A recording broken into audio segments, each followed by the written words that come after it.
Welcome back to the LCS. We have Ablaze Olive really graciously joining us after a long weekend of games. We're going to be hanging out here for a bit while they set up the next tiebreaker game, because during the tiebreakers, the team that was just on stage gets a little bit of extra time to plan, so it's not a competitive, like a huge competitive advantage for EG to make them fly right into another game.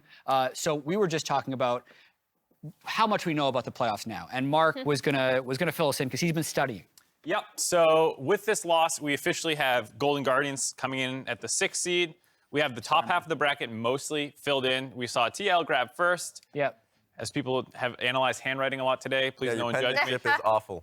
Yeah. It's terrible. harsh. Even without this giant pen, my handwriting's awful. Hundred Yeah. Thieves goes there. We still have FlyQuest and EG battling for 4th, but the tournament does not have dynamic reseeding. And so what that means is that no matter what, the loser of this game will be the one who goes down and plays Golden Guardians. And so this is one of the tougher situations about getting the 6th seed, is that it's assuming that the 4 seed loses and the 3 seed loses, the 3 seed's then the higher seed, which then goes into the 6th spot. So this is a tough road ahead for Golden Guardians potentially. How do you do Wise? That has been analyzed already too much. I found out that I write based off where my pen ends on a big screen. So like if I end up here, my next letter will start up there. But if it like ended low, it's coming from the bottom. I think the thing that is interesting to me is that you always draw up on the second line, even if you're starting at the top. On the other one. Do you want to go How do you draw Wise? I'm just curious. Like, does a professional mid laner have a superior way of drawing? I thought everybody did the same way. I'll draw it. Well, let's see what the same way is. Yeah. Everyone has done a Everyone wide has differently actually so been far. different. Really? So the wait. The way. I do it like this. Okay, that's normal. So that's what that I seems do. really efficient. Yeah. That's how I do it if my pen It's ended. the second line. What did I do? You still started You did at the this, top. dude. I know, I need to- You did 3 low. I? You did a jank. Oh, I did that. Yeah. Oh, that's bad. Okay, That's really bad. that one's a bit. I've never really thought about how to write efficiently. That one's a bit disgusting. Okay, yeah. I the usually write in important thing is here. cursive, but I assume that people would not understand how to read it. Yeah. I didn't know that there was so much meta on why. Apparently, we've been analyzed on our handwriting today. Yeah. Okay. Now I know. Breaking the Tyler shirt out did weird things, but let's talk about that game a little bit. We're gonna go through it. It was a weird game for us to watch because happy to hear your opinion on this as well. There's definitely been this pattern of you guys getting gold leads and then not being able to convert them. But for us, like their scaling was so huge. I'm not sure if you know, you were like 3,000 or 4,000 gold ahead at one point, but it never felt like you were super far ahead just because of the champions. But kind of watching what we have here so far, we're just gonna kind of rewatch some of the fights and try and break them down. Yeah. So I didn't realize we were so far ahead. The game was pretty long and we were behind for a while. I think part of the reason we didn't realize how much gold we had was because they got soul pretty early. Yeah. And it was Infernal Soul, so it's a pretty important buff. They also have Ornn items, so they have like a lot of just like invisible gold. That doesn't show up on the scoreboard. Exactly. Yeah. So I think there were some pretty key fights that we misplayed. I haven't had the opportunity to watch, naturally, because I just played. Of course, we just. But I think there were definitely some key moments where our fight setup got like altered and like we didn't have everything able to go at the same time. We need to come from different angles, otherwise they have too many range advantage, like Ori Ball. Yeah, I was like wondering, coming into the game, you see a pretty beefy lineup in the Volibear and Ornn. What was your guys' kind of goal coming into it? Like in terms of how do you wanted to approach team fights? Because I would imagine your major goal is trying to take out Aphelios and Orianna. But was there anything more to that?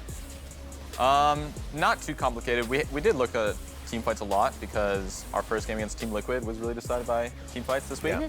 So we actually had a lot of discussion about team fighting after that day. So we had a much better plan in place for how we want to set up team fights. This composition is a bit awkward in the sense that we have 2 super hyperscaling late game backline threats. Yeah. And then everybody else on our whole team wants to go in. Yeah. So it's a bit weird. I think it should be fine, but I think we just misexecuted. I think our comp's a lot harder to play. And generally, like, ease of execution is really valuable on stage because people make mistakes. So I think that's maybe something we can look at in the future, but I think compositionally it should be fine, but we just played badly.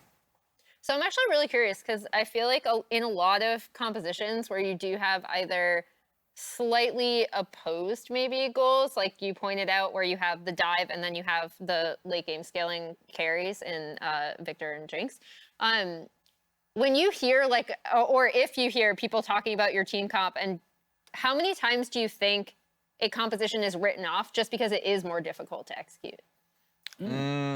I think from like the analysts or like when I hear from other people outside of like teams, they don't talk about ease of execution too hard, or they like don't have a good understanding of what makes a comp difficult. Okay. I think sometimes some of their compositions, like they can have the same 5 champs, but it could be very hard for them to play it out just based on what our champs are. If we have like a Kai'Sa and like a Ryze instead of a Victor and a Jinx, and you know, or even like back last year when it was Nocturne Rel, like that was so obnoxious. It's really hard to play. So hard to play against. Exactly, right? So they can have the same champs, but like their ease of execution is like way higher because they have to play front to back, but it's really hard to do that when the lights go out and the Rel is coming from a different angle and the cannon's coming. So I think it is something you should really talk about, but at least from like whenever I talk to other teams, they have a good understanding of like what makes comps difficult, but at least from like general analysts, I usually don't think they are always accurate. Yeah. No, that's fine. I mean, something to keep in mind. That game was super cool to me because I know Nocturne Rel was a huge thing. Like TSM played it a whole bunch in the playoffs in like spring and maybe even a little bit of summer. But like those comps were good in the fact that Nocturne shuts off split pushing because he's Nocturne. But then you have like Rel Orianna, and when the lights go out, people group up and then boom, they're just kind of dead. And that's what you, I think, wanted to pull off a little bit in this game with Nocturne Kennen. It's like, oh, they'll group up and Kennen goes in, but it becomes harder to execute because of exactly what FlyQuest had, right? They had Thresh, they had Exner Exhaust, they had Aphelios who was able to root Kennen when they're trying to fly in. So it was really hard for you to actually get the right kind of wombo combos. You didn't have necessarily locked down, right? Like Jinx and Victor have a hard time flying in. So I don't know, that was a really entertaining game for me to watch. I think it was actually very close, even though you're obviously a little down after the loss. Yeah, I think, like in hindsight, it is quite similar. I think one of the big differences between the Rel Nocturne and the Rel Kennen and the Nocturne Kennen is, I think Kennen has a much harder time getting the angle. It's a lot harder for him to go forward, and also Exhaust is really good against Kennen, whereas Rel, it was more the CC that was the problem. Yeah. Your whole team would get CC'd, and the lights would go out, and it allows your backline to have space to like fight. Yeah. So I think this game, we just weren't coordinated well enough, and we weren't letting our Kennen be in a position where he can actually get a good flank off. We kind of just sent LeTigress out on his own. I mean, this is my initial, what I remember. I just really remember, appreciate this because the way people break down games, like, it depends, it like really does depend on the team. Some teams like talking about it right away. Some teams have players that are too emotional. Sometimes you want to take an hour off. I mean, sometimes if you're done, you're not even going to do it until like Tuesday for the final day of the week. So opinions can change afterwards. I really appreciate you going through the game. Yeah, thank you. And a question that I have actually, kind of like taking a step away from this game in particular, more so just like, I would say recency, because it feels like you guys are pretty streaky. You guys either go through parts of the split where you guys are either like destroying and looking great, and then really like down moments of the split. And it feels like, you know, outside of this game, you guys took down Evil Geniuses, you guys were running the up and up. What would you say is causing both of those moments for you guys? I think our understanding of draft definitely has a big impact on how well we're doing. I think when we went 0-2 2 weeks in a row, like our understanding of like bot matchups specifically was like really not where it needed to be, and that made it really hard to play certain, like we couldn't draft the way we wanted to. Right. Yeah. Everything just seemed like hard. So it was just, it's really like depressing when you're like doing draft meeting for the coming game, and then like everything looks bad, and it's more like, we haven't practiced this, so we can't play it. Yeah. So I think that's kind of a big reason why we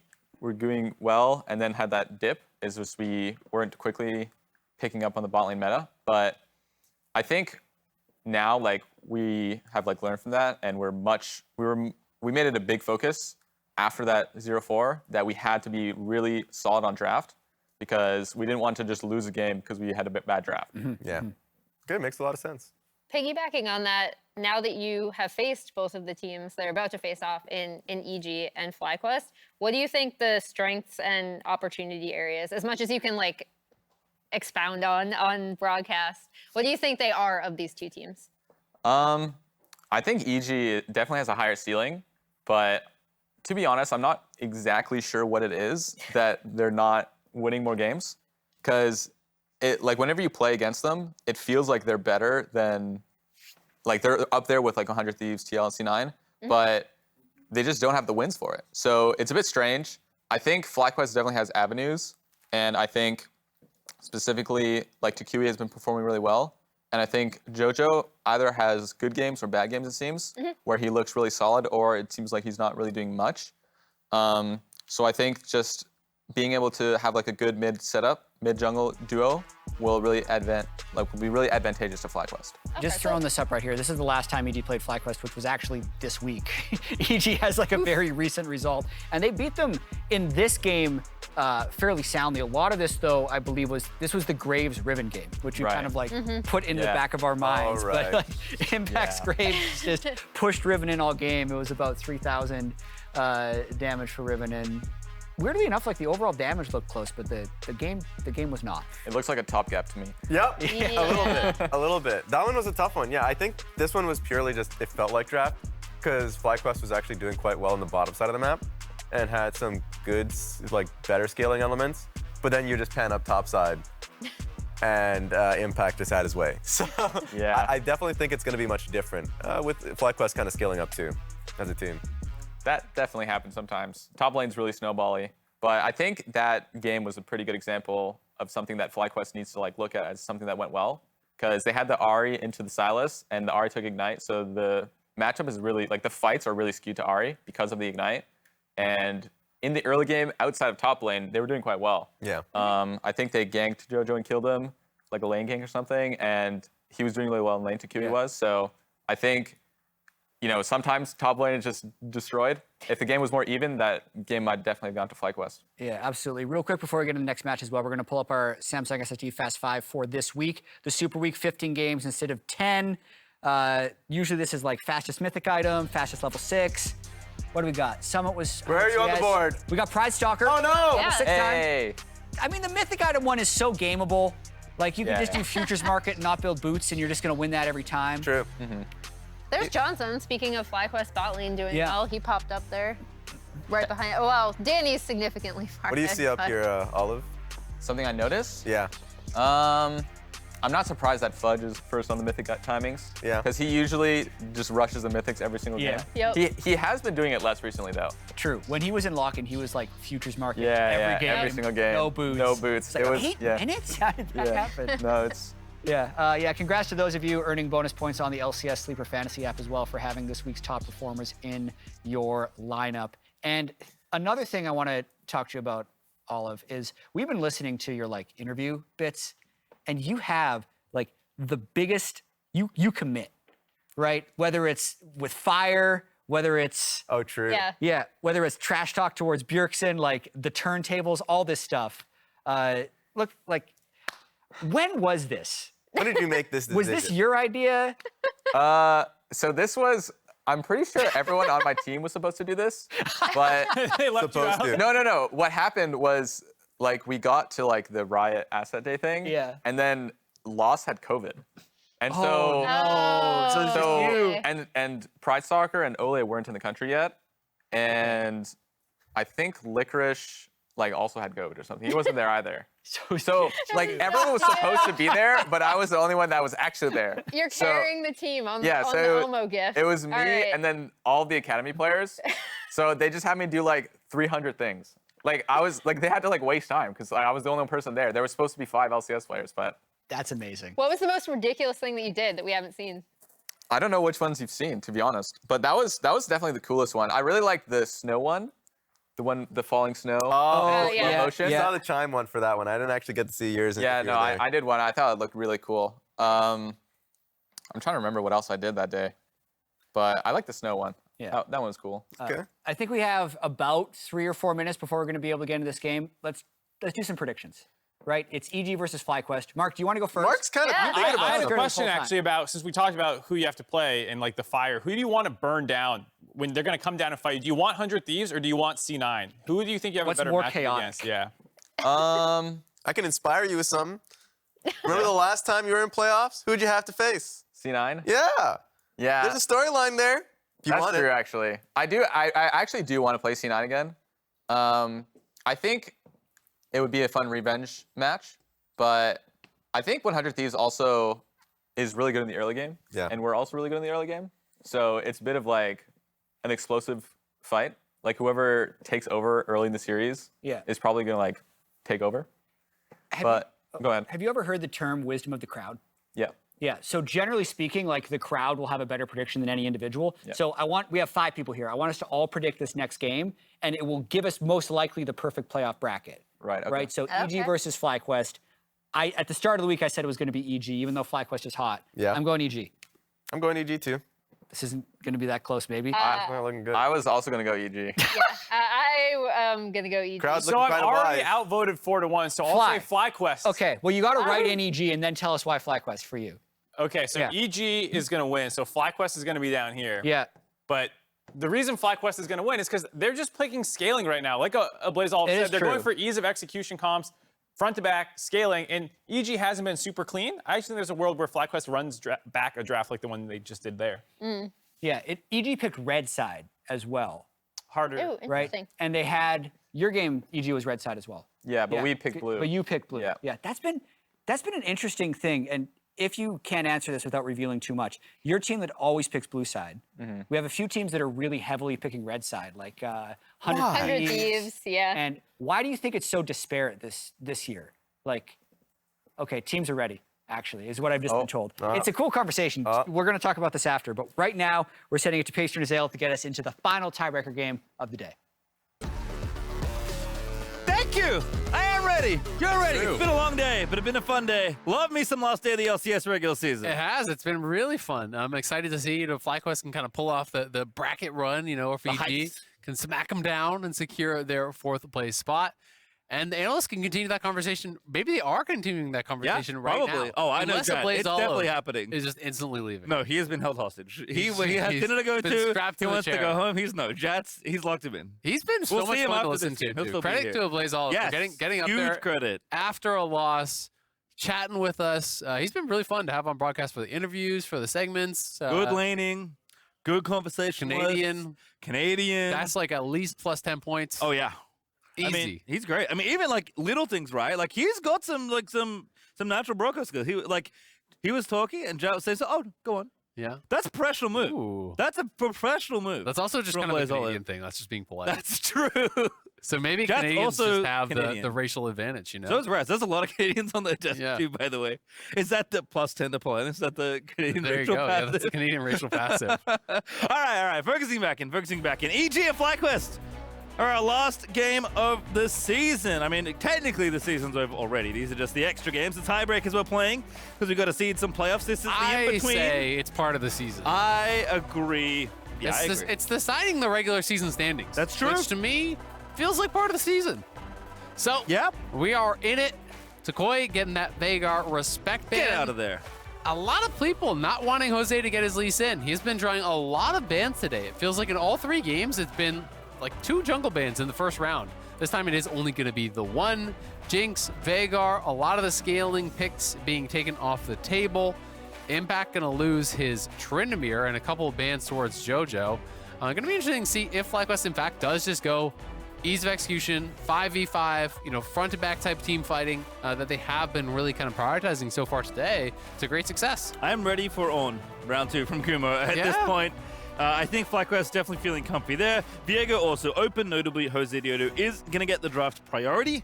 Who takes that jungler, had that banned away in the last game up against Golden Guardians. But the answer is pretty straightforward here for EG. It is Zeri for Danny and very likely Nautilus for Vulcan. Yep, going to be bringing out the Zeri again. Had a great game on it earlier today against CLG. And has been one of the best Zeri players for sure.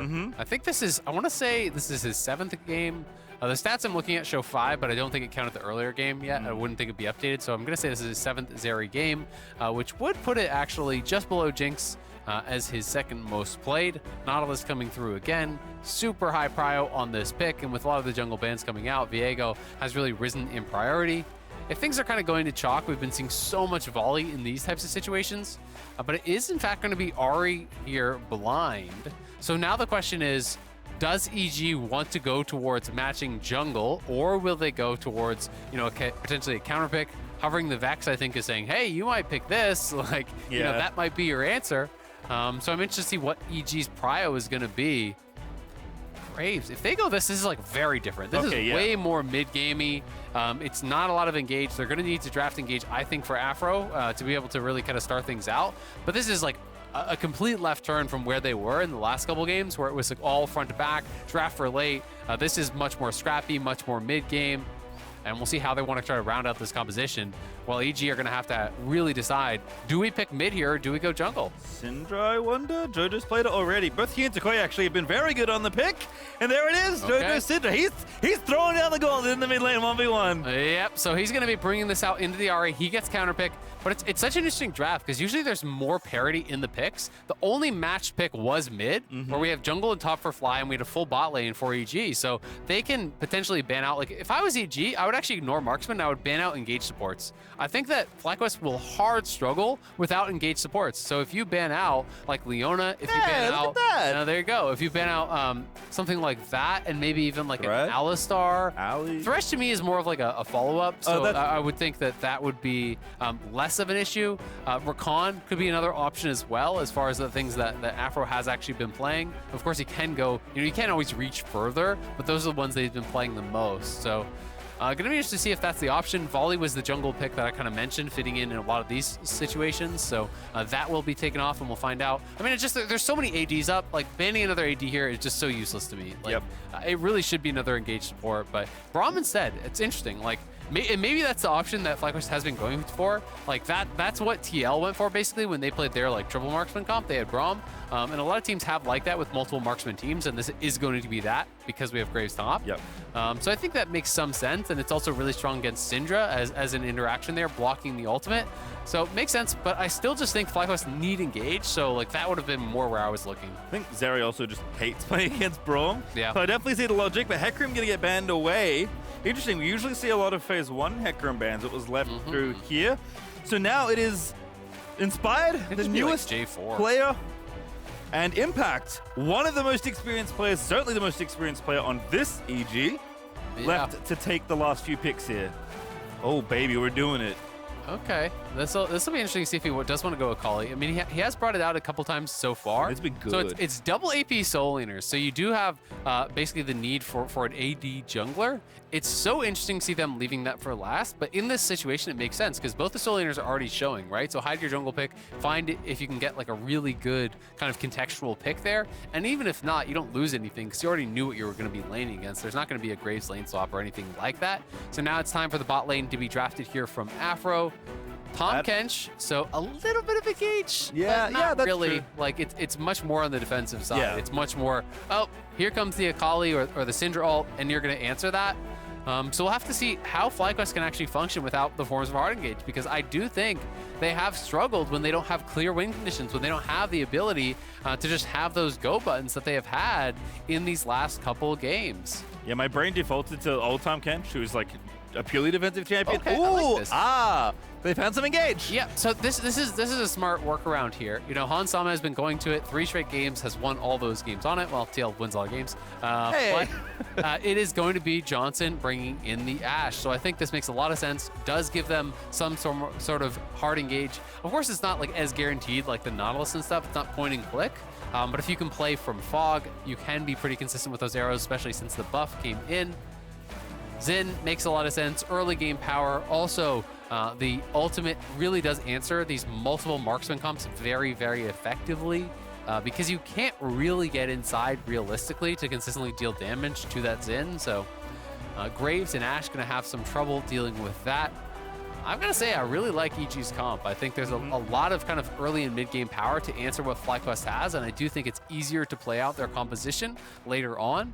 FlyQuest is really going to have to, I think, get some early prio from Kumo, try to utilize that to enable Jose to maybe kind of take his hold on the game.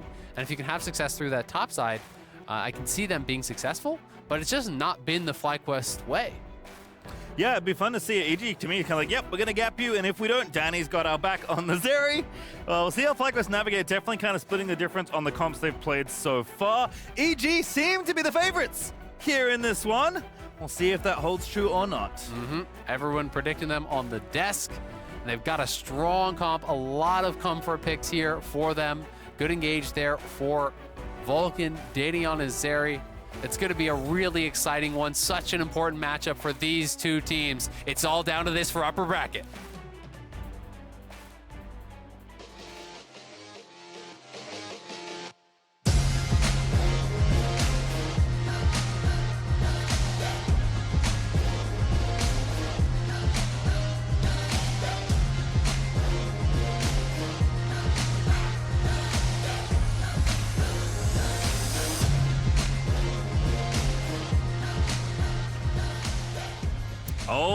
Alrighty, one final game for today. And after this, it is road to playoffs. We are so close to figuring out what teams are going to be in what order.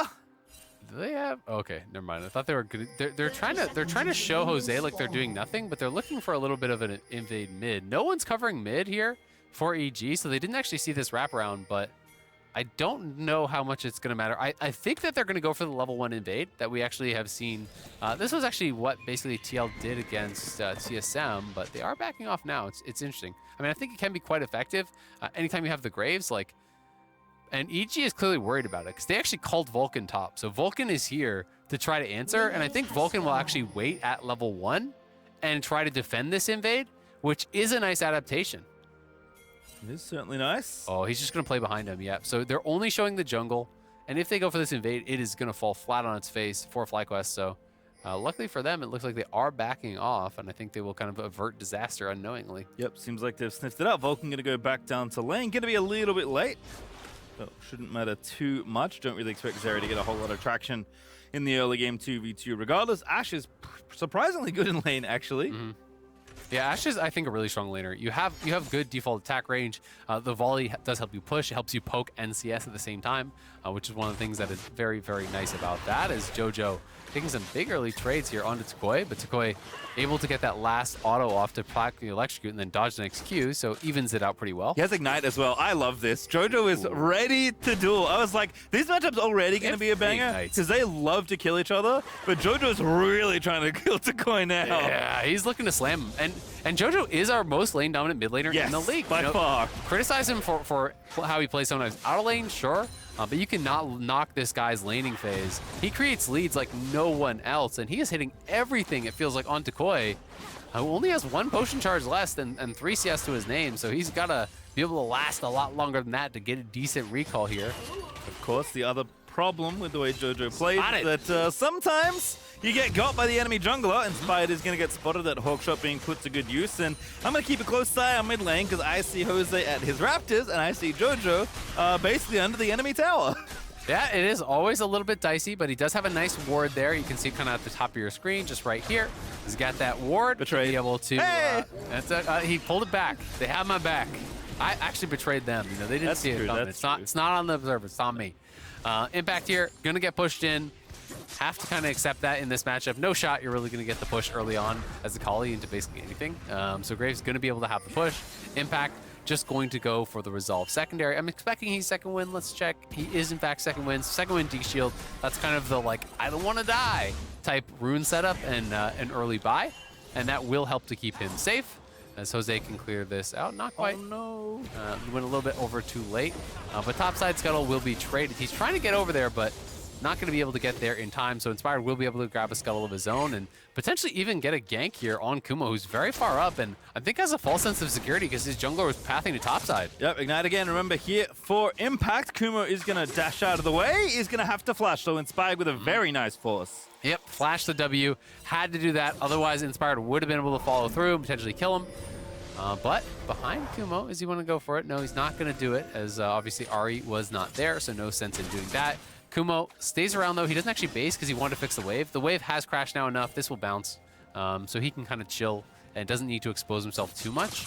But it is always a little bit dicey. Like, yes, you know the wave's going to come to you, but you want to crash the wave and you want to keep the pressure on. And because he has the ward on Krugs, he has the safety to do that because he sees Inspired. He knows that Inspired's not coming here right now. So you get the reset, you try to get a decent buy here, and you're probably going to recall off of this. But they've had really good eyes on Inspired, who's kind of laying in wait here. Going to run into Jose, but Jojo will have to faster collapse. Jose's got to be careful here, man. Yeah, Kumo, they're rotating down from top lane, but here comes Jojo trying to set it up. Jose is low, but still fighting there as toucouille's going to flash as well. Jojo is going for it! The man's a madman, but he he picks up first blood for his side. And now Kumo gonna get knocked up and killed. Inspired gets kill number 2, and toucouille is gonna be dead as well. Is there a trade? No, there's not. Inspired finds the double. Evil reigning supreme over good here as FlyQuest takes this fight, and I'm not sure why that was the one to kind of draw your line in the sand, because it's not like JoJo's pushed in. You know, he has the faster roam. Like, he was out. So here's the thing, right? You know, if you have a situation where JoJo is actually back here and has to walk all the way around, sure, but JoJo has first move. He's right here. Like, he's gonna be able to actually make this happen very quickly. He's playing Ignite, he's playing the combat summoner here. And Jose takes this fight, maybe he can win the 1v1, but Ahri's gotta walk the long way around. He's not gonna be able to be involved, and Jose scrapping this out until he's very low. Yes, he flashes back to Kumo. Kumo's got no mana and hasn't based yet. He's not gonna have enough damage to actually finish this off, and this is just overzealous from Jose there, going deep on this play when his team doesn't have the tools, doesn't have the positioning to actually back him up, and that is devastating for them. You give 2 kills over to Inspired, you give JoJo not only the kill on the Ignite Syndra, but you give him a free base because Vulcan then helped him to shove it out, so he gets a free reset, and toucouille is down now on his TP. And now Kumo is not really in any sort of an advantage over Impact. So Impact's gotten basically a free 6 in this matchup where you're supposed to be getting pressured heavily. Yep, the good news, the Impact didn't get any assist gold. Yep. That's it. That's all there is. It's a small bit of good news, but it is something. And it's concerning though, because I do just think this comp is very kind of early mid-game focused. And it's going to be tough for them, you know, going forward unless they can make something happen. Ooh, what beautiful nice. touching from toucouille. Fancy My goodness. feet. Drew a little box around all the incoming spheres. Very nicely done. Inspired, by the way. 1,500 gold up for EG pretty much after the back of that play. Of course, Inspired has the lion's share of that. So very easy for him to walk down and take that first dragon. Yeah. He has a good 800 gold in his advantage, so really nice for him. No shot of a dive really on this push here. We'll see if they can get anything done. The Shroud is down, but toucouille probably going to have to pop his ulti here on the roam. No flash. JoJo a little bit late on the play, but there's the stun follow-up. Ulti unleashed, and it's just so easy. JoJo set up by Vulcan. Great roam there by Vulcan, and toucouille wanted to greet it out, and by the time he popped the ulti there, it's too little too late because the passive route comes through, the scatter's going to follow, and you are dead to rights. They want to hold on to the ulti. I understand. You're already losing this matchup. Ulti with a gank coming in is maybe the only way you can actually turn it around, but when Vulcan shows up, you got to respect that. You got to ult on the hook to be able to dodge. Did Impact spot that? Yeah, I think so. There's no red side pings. He didn't see it. All right, Impact going in. Does have the ulti. Flips away, but Jose is going to be the big problem here. Now goes Impact back in. Nicely played. Pops the ulti. Very nicely done. He's going to be able to get out. Thought about going back in, but thinks better of it. Yep. It's an early Hex Drinker here, even for Kumo. So Kumo's really going for the 1v1. He's like, all right, we got to make something happen. It's also double AP Soul Laner, so I think it's going to be pretty darn effective overall. But things looking really bad for FlyQuest so far. EG has a lot of tempo, has a lot of pressure here. And Inspired playing up around this top side. They are potentially moving over to try to contest this. Yeah, there's not really an angle for FlyQuest to try to finish because Vulcan moved up.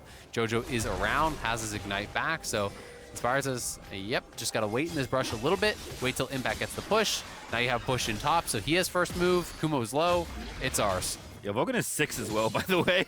So very threatening. You don't normally see Vulcan actually get that much XP because he roams so much, but now we go again. No ulti for Syndra this time. Great charm from toucouille. Now Vulcan actually to get knocked around here, and that is a beautiful bit of counterplay out of FlyQuest. That is going to be a kill for Josedeodo, and now JoJo going to get exhausted there as well. The hook is good, and JoJo is going to get shut down. Jose is the roaming Nautilus now. The hook is on the other side. He comes through, they kill off Vulcan, and then the hook lands on JoJo, who is flashless. A big punish, they had the answer there. Afro was matching the roam, but Jose was there too, so they had the extra man. Vulcan wanted to go for this aggressive play to really punish toucouille to hammer home that advantage, who had already died twice, but this time, FlyQuest is there to bail him out. Really good play from Afro and Jose. They have the read on the play. They turn that around. 2 kills go FlyQuest's way. 2 plates go Johnsun's way because Danny's in the 1v2. Yep. Just like that, they're back in the game. That's 600 gold up now for EG. They were up 2K off of their early game, so very nicely done for FlyQuest to right the ship here. And yep, Danny, as is often the case, left alone in an unfavorable situation because they know he'll safely get farm. He's good at playing weak side as an AD, and he'll be great come mid to late game. And Vulcan, he gets stuff done. Unfortunately, kind of got in the mid lane. Stuff done. It just wasn't for the right team, unfortunately, in this one. Not in that second play. First one was great. Second one, not so much. First one was great, and the second one, I will defend that I think it's more of an outplay by FlyQuest than a misplay. You know, I think it's actually a pretty reasonable play to look for that, you know, knowing ulti was still down. I'm not sure if toucouille had his flash or not, but I think it's a nice aggressive move that would likely trade flashes in a lot of cases and maybe get a kill is the upside. But because they had, it wasn't just aphromoo, it was the fact that both were there to answer really did punish. And Vulcan back here around mid. This time Inspired is there, saying, no more 2v3s for us. 3v3s only from now on. Yeah, Vulcan and Inspired kind of glued together at this point. Maybe have something here if they think Kumo's in the enemy Kumo. jungle. Get out of there. Uh-oh, now spotted Inspired. Vulcan's gone the same way, though. Inspired. TY for leash. Yep, takes that one away. Feels good, man. Hey, look, the wave's here, and the Rift Child's up topside. Yeah, and see, here's the thing, is that FlyQuest often doesn't play through Kumo, and I think that's fine, right? There's nothing wrong with that. That's why I prefer them playing these, like, scaling comps where he can, like, be a hard engage, whatever, he can kind of take the L. When he's playing Ornn, it's like, he's zoned off the wave. That's cute, who cares, right? When you're playing Graves against Akali early on, and you're going for the 1v1, and you're building Hexdrinker for that 1v1, and you're getting zoned off the wave, that's a problem. And he's trying to fight his way back to the tower. Oh, goodness, Ignite! Impact didn't press ulti 1, waiting for the shield to wear up maybe. I'm not sure what he's worried about, but doesn't want to go for it. Doesn't have vision of where the enemy jungler is. Impact just going to proxy this wave. Yeah, I think maybe his read was that it would get negated a lot by the Hexdrinker proc, so he maybe wanted to wait it out. Didn't quite think he had full lethal damage, but gonna be able to proxy wave. Kumo can do the same thing though, so Kumo should be chilling out. It's just the Ignite for a bit of pressure, but Impact still putting on a good little showing here up in the top side. Has had a very good Akali. It's one of those picks that, like, you wouldn't really identify as an Impact pick, but has always had in his wheelhouse. And that alongside the Kennen, I would say, are kind of like the two AP champs that he's always been very good at. And even back when you think to like the Nico kind of like on-hit style builds, he was pretty adept with that as well. Inspired, maybe caught here. toucouille looking for a pick. Good flash from Inspired. Nice little sidestep as well to the left. Does not get chummed up by toucouille, but does have to burn the summoner. And it doesn't cost toucouille his ult. He didn't actually overcommit to that. So he just kind of postured, waited, and forced that flash. It's going to mean they get Dragon as well. So FlyQuest stabilizing somewhat. You're doing a good job here in these last couple minutes. And it's a very quick Triforce for Jose. So really aggressive build. It is higher DPS, but almost always you see like Divine Thunder, like almost 100% of the time on Viego. So we're seeing people kind of buck the trend a little bit. We saw it in TL's game.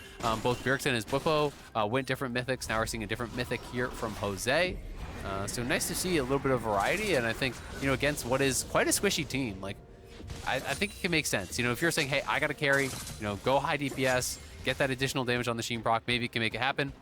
That's always a little bit of an embarrassing herald when you have to drop it way far back, but it doesn't look like anyone's there to actually stop it. So I think it's actually going to get the charge regardless, because you look at the map, no one's there. Oh, that's annoying. I hate that. Vulcan at it again. At mid lane, here comes the herald, though, like you mentioned. This is huge for Impact's individual lead. Already up, wow, 700 gold. Ahri's going to fly. Does nail Danny, but a good Nice buffer there. Yeah. Gets himself out. Yeah, well played. That's what you'll see a lot of the good Zeris do, is they hug the wall, they see the CC about to hit, E over the wall. It's still going to pull you through. EG roaming back towards bot side. Vulcan has been everywhere. He's taking a world tour, so he has to make a pit stop back home. And Danny is home. You know, you get back, you do your laundry, you help him pick up a wave or two, and then you're back on the road. Well, we have something happening on top, but I think it has subsided. Yes, it has. Impact's going to walk away. Still Tower's ulti, dead. though. Yeah, Tower's dead. That's good news. Did get the first tower gold. Did get 4 plates. Couldn't quite get the last one, but still got the job done. And now it goes back home. Riftmaker is purchased. Yeah. The inventories don't look too even up there in that top lane. I agree. It's a little bit of sadness here. You know, it just kind of has the garage sale there over on the Graves. He's got the please don't kill me, Mr. AP. Got the Hexdrinker plus the Merc Treads, Vamp Scepter in, so he is miles from the Mythic. And with Tier 2 boots plus Riftmaker already completed, Impact is ready to go. One of the strongest members on the map. Inspired getting those early kills, so it's kind of just power farmed since then. He is always a player that really does prioritize heavily farming, trying to take away enemy camps. and creating an advantage through that. Gotta give some credit to toucouille though. After what was a brutal start, he's even on farm. So, you know, credit to him for kind of stabilizing and farming it out very well over the last 10 minutes or so. Yep, Everfrost done. Danny, of course, was up in the top lane. I think if EG are looking for new merchandise opportunities, I think Danny branded vacuums could be quite successful because the man just hoovers up farm anywhere he goes. But Inspired's going to start this Herald. EG have full control of the river right now, and they're going to use that to get this second Herald for themselves. MR are definitely going to be a premium here for FlyQuest, because even Zeri actually does a pretty significant portion of magic damage. You know, with the ulti, like the kind of little laser bounce, for lack of a better term, I think everyone knows what I'm talking about. That does kind of ricochet around. That is magic damage. You know, the zap is magic damage. So there's a significant portion. It's probably like 30–40% of Zeri's damage is magic, and then you have double AP soul laners. So it's going to be strong. Impact at it again. Jose's only level 9. Impact's looking for the solo bowler. Jose burning down, and that's going to be a kill for someone. Danny's like, thank you very much for the gold. Oh, he gets him with the little burst there. Yeah, not in range for the zap, so he just hits him with the ulti. Kumo on the run here, on the wrong side of town. It's a 4v2, and the Herald gets dropped. They're going to try to pull off this dive. Flash for Afro, flash for Kumo. Maybe a tricky dive, but the Herald gets dropped. Stun is good there. Gets the Devour, but Inspire going to get the knock-up, keep him in place. The dive is happening. Afro tries to make the play, but Jojo's lives just barely. And that's going to be 2 more there for EG. And Kumo didn't use his ulti. That sucks. That should have been a kill. Onto Jojo. Didn't get the Graves ultimate off. Not able to finish him.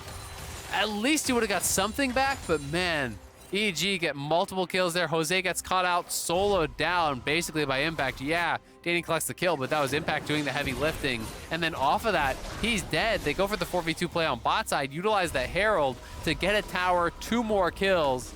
EG, a big swing in this game, gets them so much. We can watch this one more time. Afro holding Devour pretty long here. It's the early ulti. He devours actually after, so a bit of a late Devour there from Afro. I'm not sure if he's trying to wait for something else. And Kumo here CC'd up pretty heavily. I do think he should have been able to get the ulti off towards the Syndra. Maybe he didn't realize who had tower aggro. Kind of lost track of that in that fight, but that should have at least been a trade kill. Instead, it's just 2 for EG, plus the tower, the Herald being a very effective dive buddy there for the rest of EG, and they're up about 3,500 gold. A similar lead that we saw GG with, but very different compositions this time. As the pressure continues, Afro is forced to flash out. And Impact, my goodness, he's ready. He's going to 1v4. He's going to try it at least. Now backs away. The arrow hits onto Inspired, so EG are going to fall back together. Yep, they do get the TP out, so they're happy with that. Impact committed his teleport, so they at least want to get the match from Kumo. They do so. So they will just back it off, not overextending there. They force the flash from Afro too, which is always going to be nice. But yeah, I mean, FlyQuest was in a very similar position against Golden Guardians, but they just don't have the scaling. They don't have the same kind of like front to back style comp they want to play. And EG now, rinse and repeat, they're straight back up here. toucouille does have his TP to join, but still, you're going to be down a man. Yeah, nice little bait here for EG, wrapping back around kind of the long con there as Impact trying to 1v1 the top laner in the midst of it all. Afro is going to get stunned up and killed. Impact with a massive ult through 2 more and Inspired. He's on a rampage. Kumo's going to die. Vulcan trying to live on the other side, but here comes Danny swooping in to save the day. Yeah, that is a lot of kills, a lot of gold going their way. Johnsun going to try to get something back mid. Won't quite be able to finish off the tower, unfortunately for him. But it's more going the way of EG as they just go for the wraparound play again. A really nice repeat push towards top. As FlyQuest try to shove that out, they don't have a tier 1 though, so EG just go for the same play again, wrapping around once more. They have the members there earlier, so they can pull off the collapse. They knew the Afro didn't have his flash, and they're going to be able to grab the dragon off the back of this, so extending their advantage even further. Danny going to go back, do some shopping. Has been out on the field for quite a while, just has the Tiamat and a Ruby Crystal, so of course going towards that Titanic second is the standard Zeri build. Inspired's going to finish off the Cloud Dragon, doesn't need to worry too much, there's no help coming there from FlyQuest. And Impact going to babysit the mid lane for a bit as EG continue to grow their gold lead up to 4,500. So last time I checked, don't know how many minutes ago that was, that's 1,000 more than the last time they were there. So that's got to be a pretty good pace. Yeah, absolutely. They are looking very strong, been able to push this forward quite well, grabbing another dragon to their name. So 4.5 minutes away from a potential soul point. If they can grab that dragon, you know, grab themselves another win condition is going to feel really, really nice. But EG have been the ones dictating the pace of this game. You know, it has been, it feels like, really kind of just heavily in their favor ever since that failed invade. The 3 for 0 for EG really kind of set the tone here, as it meant FlyQuest was going to be on the back foot without as many kind of insurance policies as they had drafted previously. So they're going to have to see some nice picks potentially coming through. Haven't really seen any big arrows yet from Johnsun, so I want to see them try to set up these pockets of vision. You know, there are these plays where it's like you can play right in this kind of area around a pink ward, and you hang out in there and you shoot the arrow out from fog, try to create these picks. You got to be proactive with it, and they're going to try to do just that. Good flash from Danny, of course. Got the fast hands there That's on a the great Zeri, trade. but that is a very good trade. Ashe ulti, much shorter cooldown than flash. Exactly. So rinse and repeat. Continue to look for that. You have to be proactive, because if you only go once in a while, they're going to have a response, right? You have to be shooting out every single time the cooldown is up. EG daring someone to clear that ward, trying to wait for a pick, because Jojo was over there, Inspire was over there. If you try to clear that ward, they would have been able to find an easy scatter over the wall. Now just pushing this in, clearing out vision, trying to maintain control in this topside river. And holding that vision around the Baron for now. Not that they're necessarily going to go for it, but that would be the objective on the table, and it kind of just exerts a little bit of pressure because the next dragon isn't still for 3 minutes. Yeah, I mean, looks a bit silly going back and forth, but the mid lane outers are both definitely towers each team can threaten. They're very valuable if you can grab them. There's a lot of back and forth here, trying to kind of wait for the next objective, because hard to grab space when these towers are still up, and Danny and his little Tiamat are clearing there alongside the Zeri, and of course there's plenty of wave clear for Fly as well. So team's kind of parking there right now, but they'll move on in a second. Yep, absolutely. And Danny has all the components, so very close to the completion of that Titanic. Impact did complete his Demonic Embrace, so early 2 items here for Impact on the Akali. Going to be very tanky, high sustained damage in these long, scrappy fights with this style of build, plus Conqueror. And we'll see what he can get done here. You know, Kumo has been on the back foot for quite a long time in this matchup. You know, struggling to have that same level of pressure. I'm expecting to see maybe a Void Staff third for Impact, unless he wants to go just purely for the Zonias, because there is going to be a lot of MR, you have to think, being bought up on the other side. Like, a lot of Mercs are already through. We have 4 pairs, plus you have the Hex Drinker, and I think other people get a lot of value out of it as well. Big expedition here from Vulcan into the enemy jungle. The rest of EG will follow. It's toucouille and Afro trying to set the trap on the other side, but EG just going to steal the red and be happy with that. Grab the red, move back out, just continue pushing in these waves, trying to steal away camps, trying to put on pressure where they can, and just slowly but surely extending this gold advantage. Just about 5K now. So gone up a couple hundred more as toucouille will move out towards topside and try to threaten this tower, but it is quite healthy, if my recollection is correct. Nice little dodge there for Danny. Again, big difference when they can see it versus when they can't. So Danny just sidesteps it pretty deftly there. Yep. Does use the heal for the move speed boost, so at least they get something. But absolutely, you know, it's about playing in fog more so than anything else. You know, especially when you're playing at this level, people just dodge them so effectively if they have any sort of ability to do it. And Zeri obviously does have a dash plus the heal for move speed. Not expecting to hit that one if Danny can see it coming. All right, well, Danny continuing to shove waves in. Johnsun going to catch this one, but looks like we are going to prepare for the upcoming dragon. It is EG on the fast track for the soul right now. It did hit a bump in the road with Fly getting that first Hex Tech dragon, but EG going to be off to the Cloud Soul relatively swiftly here if they can grab dragon number 3. As toucouille is hoping that Jojo gets greedy, but to his credit, not going to go forward this time. Yeah, and it also feels like a pretty unlikely one, because if you look at the wave, like the wave is so far away, right? Yeah. Where is this next wave? Why would Jojo be staying for this next wave that's going to land here in about 20 seconds, right? And just now is it there? So it's like, was he really going to AFK at the tower that long before dragon? It is unlikely. You know, it's not really that big of a deal, but things like that to me speak to how a team see their state in the game, right? That he's staying this long top when dragon is going to be bot side and you're going to give that up is like, oh God, the game is really going bad. We need something. So you try to go for unlikely plays. You try to think about where they might expect you to be, and you're willing to commit longer to a play to try to make it happen. Yeah, EG know this. They've taken full control of this side of the map. There is bottom lane pushing thanks to Kumo, but EG are going to be too worried about this. Just going to zoom on in, take this, and there are TPs for both of the AP champions up in the top lane, but I think, to your point, FlyQuest are not interested right now in trying to fight, although maybe I'm speaking a little too quickly. Yeah, I think EG are just going to wait for Impact to move. They want to get the TP out at the very least as the answer. So Impact's roaming, so that's why they pull off, and they're just going to wait till he's here. He has first move, and now they know, all right, it's guaranteed ours. So Impact just walks down to mid lane. He'll lose a bit of farm top. It might be a bit of tower damage down, but instead they're going to change the lane assignments. They'll send Impact down towards bot.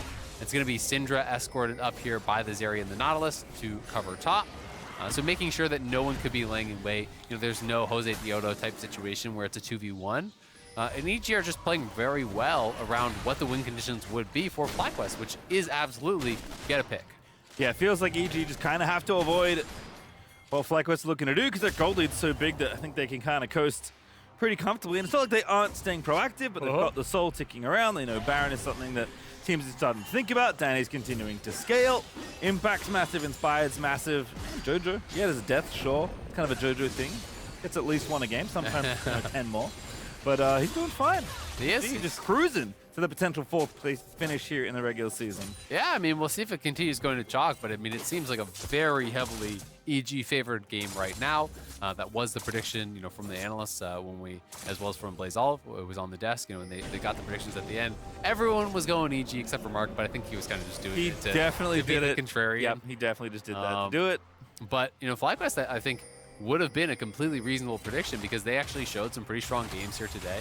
EG has not been really able to reclaim the form that I think they showed in Lock-In. That felt like their peak, whether it was just a hot start or more of a regression, whatever you want to call it. They haven't looked as dominant as they did in Lock-In during the regular season, so trying to reclaim that, and we'll see if they'll be able to do so with an upper bracket berth.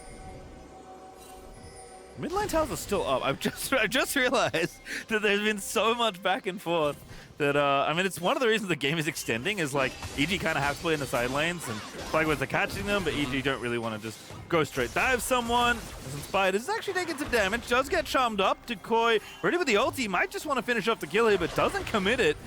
Yeah, it's because he has no vision, right? Yeah. He doesn't know where anyone is. There's no wards. The only ward in that jungle is one that he just placed. And that's why. That's exactly why he knows Jojo could be in a brush, but started to feel a little bit, maybe I should do something. Maybe I should risk it. Tries to step forward, tries to make something happen. It does not work out. And EG are right onto the Baron here. FlyQuest, you gotta stop this. You're not winning this game if you don't stop Baron. They have eyes on it now. We'll see if they can make some sort of a play. EG may pull off if Kumo TVs, but Kumo's just not even TPing. Look They're at just gonna Impact. give it. He's just stopping. Okay, now they're going to stop Josedeodo. Oh, he gets in the pit. Viego makes it a little bit spooky, but it's a kill and a Baron instead for EG. Yeah, they try to just commit the minimum to it, try to go for the flip. If Jose steals that and you get the Baron, then they have a slow recall, and Kumo can fully push out. At the very least, they take 2 towers from it, but it's nearly 6,000 gold in their favor. They are pushing in top for a tier 2 of their own. They have the Baron stats as well to boot.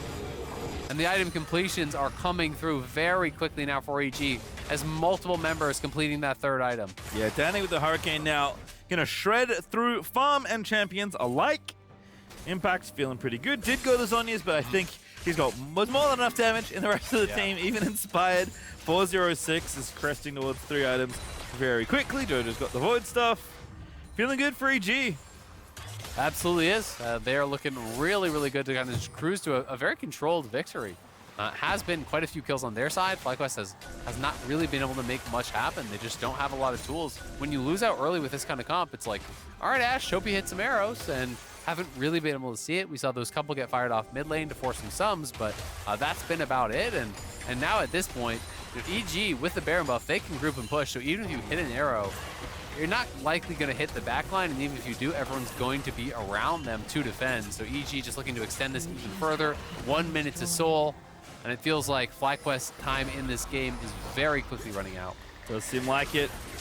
Is fun though. Oh, that's a very nice Q there. Stun is nice from Jojo. Finishes off the kill as well. Impact diving on in. Did get the Ignite down. Pops the Zhonya's, but hey, worth it for the pickoff there as EG get the mid tier 2 as well. EG on a roll. They get the kill. They get the mid tier 2. They have the wave here. They're going in for that mid inhibitor tower. That's not going to be defensible, so that will fall down. The next wave is not for a while here through bot lane, but EG can kind of take this mid inhibitor, escort in that next wave, potentially try to go for double inhib. I think they're trying to slow it down so it potentially crashes at the same time, so you can't actually answer both waves, and that's exactly what they're doing. They group the minions mid so that those crash on the Nexus turrets at the same time as bot lane crashes on the inhibitor tower. That's a nice little play there, not rushing to take the inhib, so you have to answer both sides at once. Of course, you cannot as FlyQuest, so it's another hib down. Beautifully timed. Kumo back up now, and Vulcan's just going to go back in. Jojo's got the ulti ready again. It's impact to the front line, just barely gonna die to Johnsun, and maybe this is the play they need to come back. Afro doesn't actually get anyone. I think they stepped forward and kept fighting, and Danny's just gonna go off in this fight. Jojo into stasis. Jose can't chase him down, and Danny is just ripping the enemy to shreds. Johnsun gets one final kill, but that is gonna be the game. EG are our number 4 team. EG, congratulations, securing the upper bracket berth. You're taking down FlyQuest. A big win for them. A very dominant game to do it with 18-5, 30 minutes in. That'll do it. Looking good, maybe silencing some of the skeptics. EG a little inconsistent, not where they'd want to be, not the lock-in form we've seen, but still, of the 3 teams trying to rustle around for these spots, it is EG that reigns supreme. Absolutely is, and they will be going up against Team Liquid next weekend, so a very tough opponent. Obviously, number 4 going there up against number 1. FlyQuest will have to wait in the lower bracket for the loser of that matchup, I do believe, to drop down and potentially fight. So it could be a rematch between these teams, theoretically. We'll see if EG can pull off some magic, look to upset the number 1 seed. A very strong showing here today. Crush through CLG, crush through FlyQuest as well, secure their upper bracket spot. Now, the one downside of this game is that we didn't get to see Zeri with the Cloud Soul. I was ready. It was going to be the funniest thing ever. Zooming around the room. Unfortunately, they didn't need it. That little in-here play, very nice. And then, I mean, Fly needed to do something, went for the play down bottom side, and Zeri killed everyone. Yep, it's a desperation play. I mean, FlyQuest knew that their time was running out in the game. They were getting bled out completely, falling so far behind in gold and objectives. So they have to make some sort of a desperation play. Of course, it does not work out in this one. I think a lot of lessons here for FlyQuest, though. I think, going into playoffs, you want to see them, move away from these types of compositions and more towards what they played in the earlier games. I do think this is a team, FlyQuest, that relies heavily on being able to punish mistakes from their opponents. And to do that, you really do need hard engage, right? And I think that they were very good in a lot of their wins over these last couple of weeks and the 2 earlier today at actually finding those windows, utilizing their hard engage to find a punish. But they just didn't have the tools here. And if you don't dominate lanes, you can't really make these types of compositions work because your win conditions are so limited. Yeah, and we saw that. I mean, EG just got an early lead.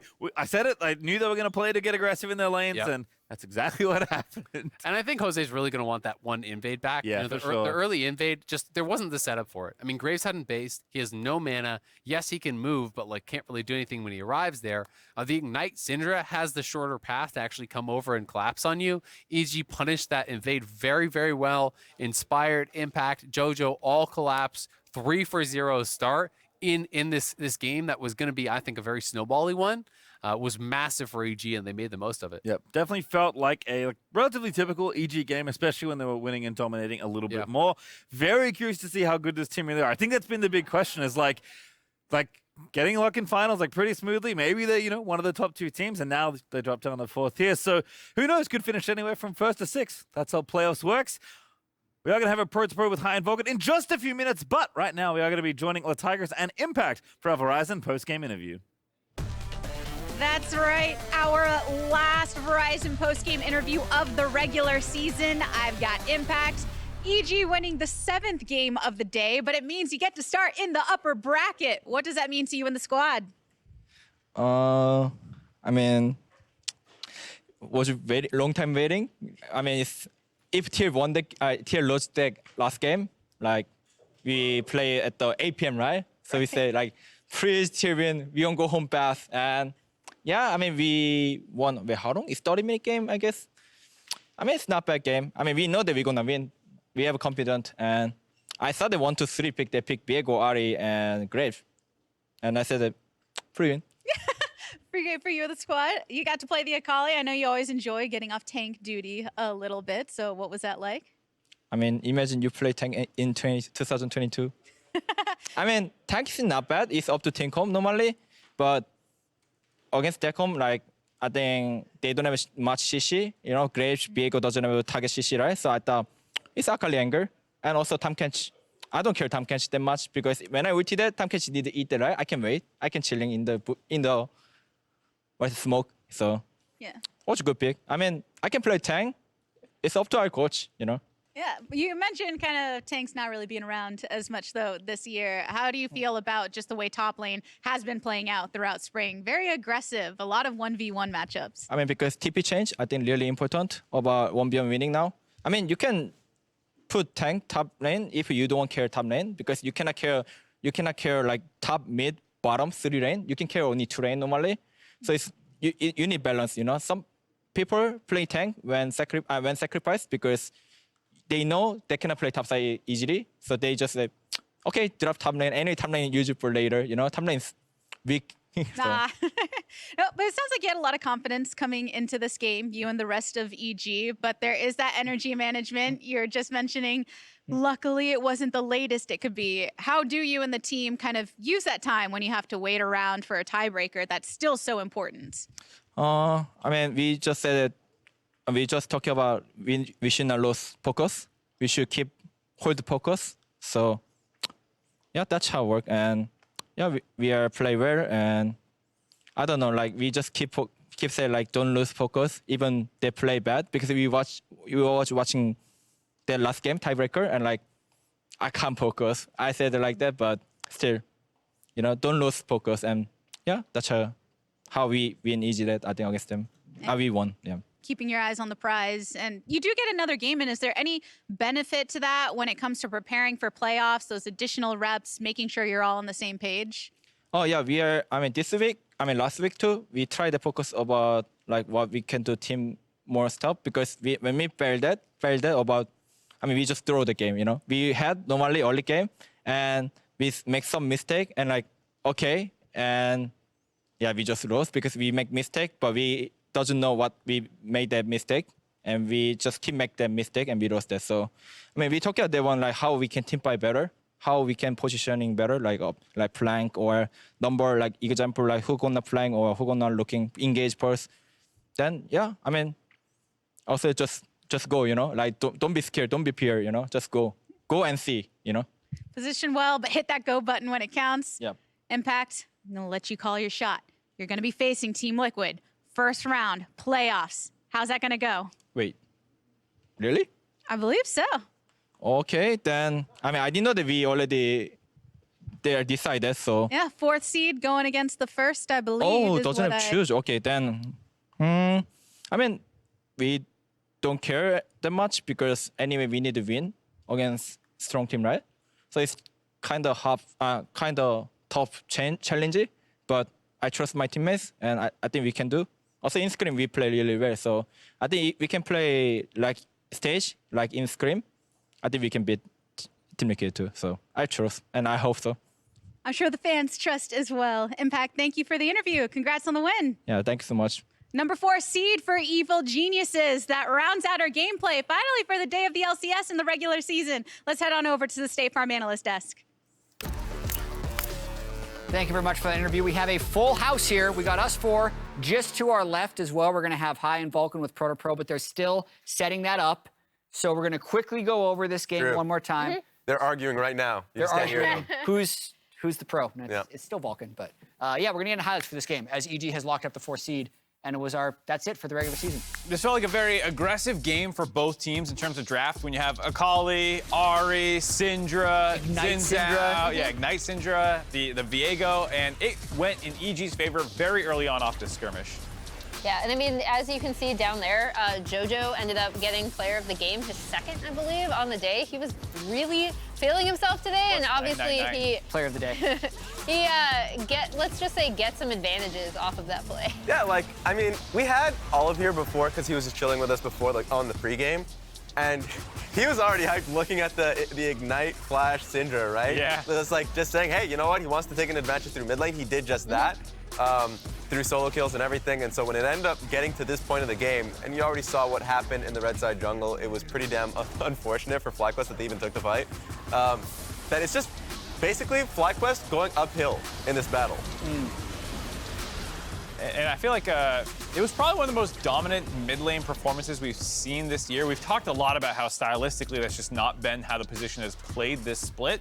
But the Syndra finding solo kills, this is technically not a solo kill. I think Inspire gets an assist because he tagged him with a W at one point. But like just blowing up people who face checked him.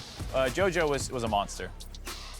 He absolutely was, and Yeah. it was like a relatively quick game. I think in terms of the confidence building, these types of weeks could have been huge for any team, right? Yeah. We saw Golden Guardians, if they could have gone on the 2-0, they would have had huge amounts of confidence going in. Now they're in an incredibly difficult position in 6th place. And even though EG is going to have to face TL after this one, I do believe that there's going to be a certain level of confidence. Like we were joking with Vulcan as he walked in. Oh yeah, EG, upper bracket team, just like we expect at the start of the year. Because it really is going to be a clean slate when these teams go to the playoffs. But right now we're actually going to join Hai and Vulcan to talk about the Pro to Pro. Okay. Hello. Hi, everyone. I have Vulcan here with me today, and we have some clips to pull up for you so you can talk to me and tell me about how to be good at this game, okay? So the first clip we have here is a roam that you do towards mid. Can you first tell me about your thought process here? Because you clear a ward, and then you make the decision on whether you want to go or not. So you can talk to me about what's going on in your head here. So I was thinking that mid is pretty volatile in this matchup, and there's already been like, a kill or two, and my Syndra is much stronger. And we were also thinking in the game that they were going to try and invade our red buff, because I think right about now, Viego is going to show an Akali screen, or we see a ward just now, so we know they're on Krugs, and we feel like they're about to invade our camps. So I'm trying to make sure that this skirmish that is about to happen will be a good one for us. But turns out this Ahri is just, she wants to die.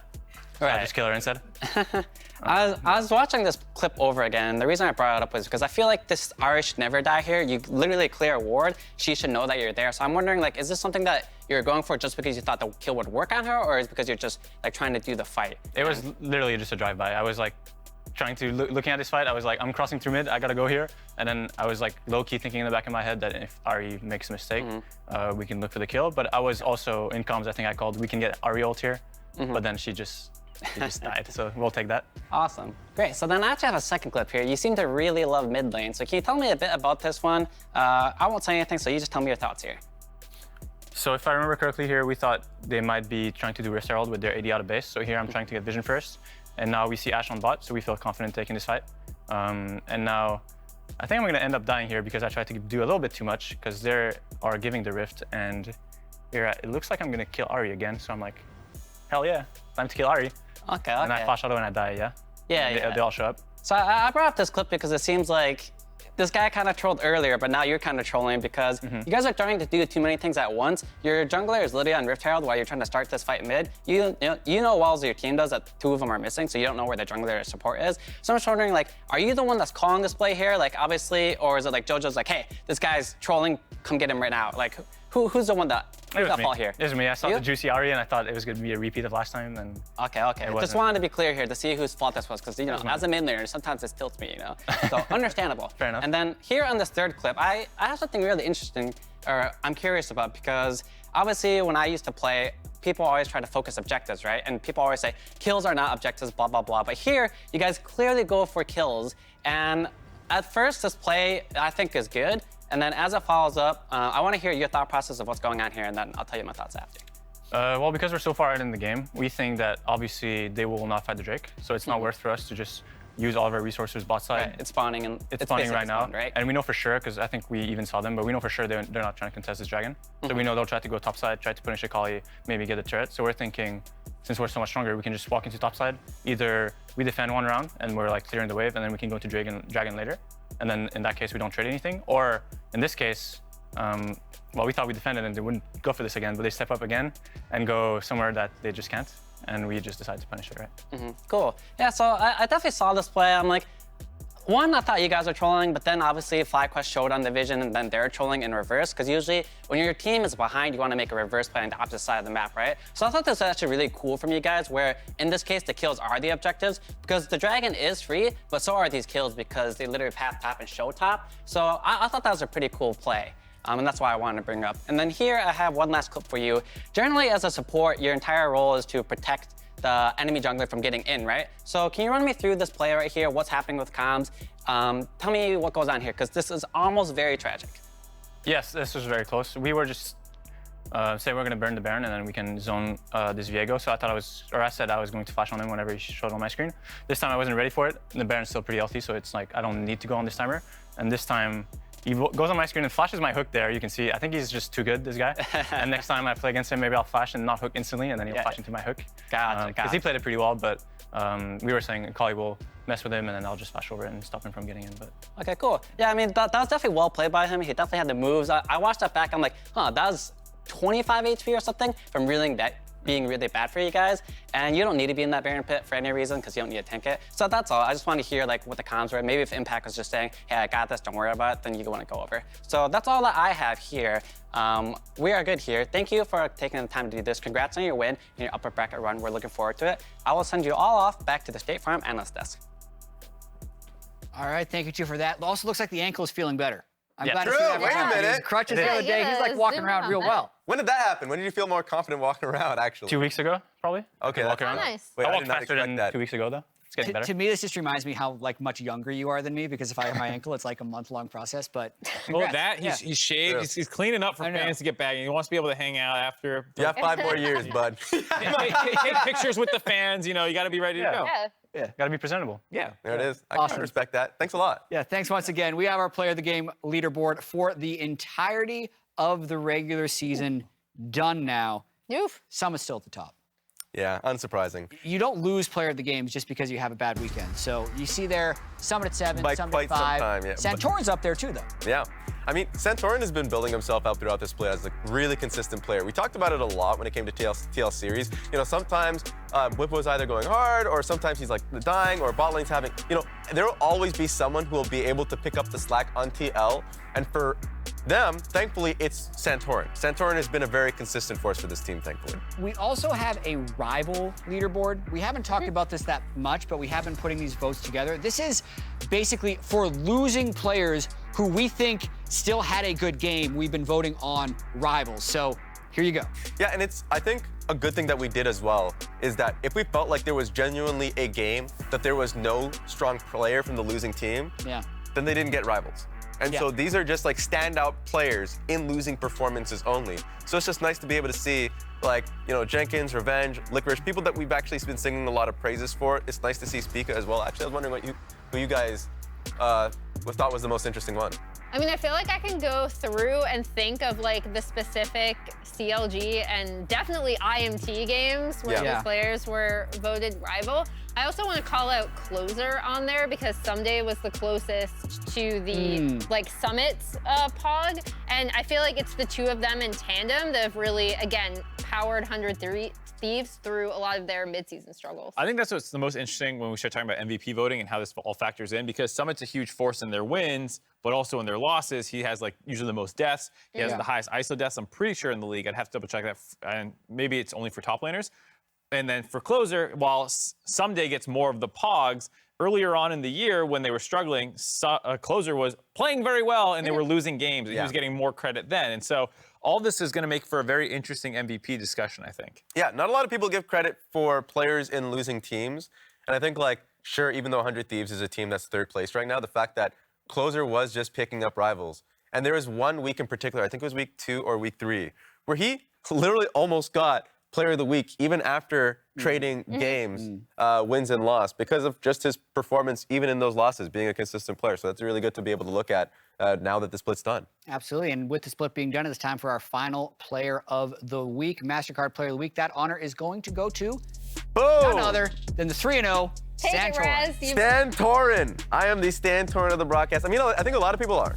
Just talking about the performance that he's had throughout the entire split. And now I think just focusing on the games that he's had this week, we were blessed with his Viego game today. Blessed. Where it felt like when all was going wrong, his plays when he was picking up possessions on J4, on the Irelia, he was able to perform in what felt like losing positions. And it just goes to the consistency that he's had in winning and losing points of games. You could also make the argument that with this team composition, as we see this Irelia, quote-unquote, like Irelia play from him again, and then constantly swapping back and forth. We didn't play the rest of it out, but back and forth between the different forms he can steal. If he doesn't pop off, they lose, right? Then they have a tiebreaker against Cloud9. We have a whole different conversation. Yep. But alas, this is our playoff bracket. C9 versus 100 Thieves is going to be the matchup we have next Saturday. Team Liquid versus EG is next Sunday. Winners of that go to the winners final. Losers of that go down into the losers bracket to play the weekend after that. Same playoff format as last LCS Spring. Pretty excited. What's the matchup that jumps out to you? Has to be C9 versus 100 Thieves next weekend. I mean, TLEG will be good as well, but I think that's the one where the momentum is in complete opposite. 100 Thieves was flying up the standings until that little hiccup versus Dig, but that's their kryptonite, you know? And for C9, it's a question of can they stabilize from the top lane? Yeah, and I am just so interested to see what forms Evil Geniuses is in. Because we've seen, I just noticed what's behind me. I saw it, no shot. I literally saw it through one of the program monitors. So I was like, oh my God. But to finish my point, just surprised because we saw both sides of Evil Geniuses throughout this week. And it's just spawning more. Yeah, and you got to go fast, otherwise. Okay, just finishing it. But yeah, oh, it just doesn't stop. But yeah, like being able to see how they performed in just the final game that we saw, the stage interview with Impact, and how he was talking about that. Hey, they're performing well in scrims. Every single time you hear from players or people around them, they're saying, hey, we're doing well in scrims. It's not transferring. Is it going to happen, Mark? I know I see your face. That was about something else. Okay. Didn't seem like you supported it, but okay. That's for me. Like, that could be the dark horse for Evil Geniuses. Oh, this is what Oh you guys my God! Can we get a close-up on that? is Just for the people in the back that I can't see it. appreciate the pogs from you looking at me in Yeah. that. Wow. Yeah, this was when you, Crumbs, and Dash did the mockumentary thing. No. Right? This is different. This is me losing a dive bet. Okay. Oh. Fair enough. To be fair, Azael lost it too. Azael was Ezreal. I was Dark Yeah, but Lux. he's not here. So Do we have the Azael one? Nope. To make you feel better? No. on that note, we're out of league topics. That's all our regular season here in spring. Bud Light League Lounge will be returning for one more episode next week. But until then, that's it from us in the here and now. So on behalf of myself, the Cash, and the entire live broadcast crew, thanks for watching, and we'll see you next week for the beginning of the playoffs. Good night. Try number 3. Wait, there's No. Damn, close. Right? might be. Damn. The players I hope, just like for their last game, that like River decides, you know what, I'm gonna gank top today. It's fine, Sunday will want me too. Yeah, something actually does want me to. So now, someday, gonna miss the flash. I think it's hard to predict. No way! No way did we just have 2 missed flashes! We had knock-up-in for River, who he low but not did just yet. Blue knocks him down. 1 for 1 though, jungle for support, but locked in the Cataclysm! And it's a slaughter just like episode 3 of Arcane. Jinx forcing everyone to die. But it's Dignitas walking away, victorious again. Low health. Danny one more shot, can't quite get it. But now towards Prismal, gonna dive in, gonna find one. He should lose his life. He gets a second actually. And Ahri doesn't have the damage. Triple kill for Danny there on the Zeri. Yeah. Go. Listen. I'm getting bot, guys, okay? I'm not getting Oh, nice. We got it. Good shit. Push. Get out. Let me die. Alright, let's go, Colin. Let's go, bro. Just Gale Force the poke as well, I believe. There's LeTigress jumping it in. They know the turn is need, and that is the shutdown for Pride Stalker. Arrow's gonna mount. That's the ace the Golden Guardians are looking to pick up. TSM, they're doing it again, but now Whipper wrapping around the side. Bjergsen's still alive. There's just too many marksmen to matter. It's a triple kill for Bjergsen. The Penta angle's on the table, but so is Take the Nexus, win the game, and claim first for the LCS regular season. Kumo's ulti is gonna miss. LeTigress with the flank onto Johnsun. They go for the exhaust. It's so clutch, just like Azael said in the start of the game. Is now Josedeodo is gonna shut down Pride Stalker and lost. There's just nothing left here. FlyQuest are doing so well to claw this game back. And maybe this is the play they need to come back. Afro doesn't actually get anyone. I think they stepped forward and kept fighting. And Danny's just going to go off in this fight. Jojo into stasis. Jose can't chase him down. And Danny is just ripping the enemy to shreds. Johnsun gets one final kill. But that is going to be the game. EG are our number 4 team.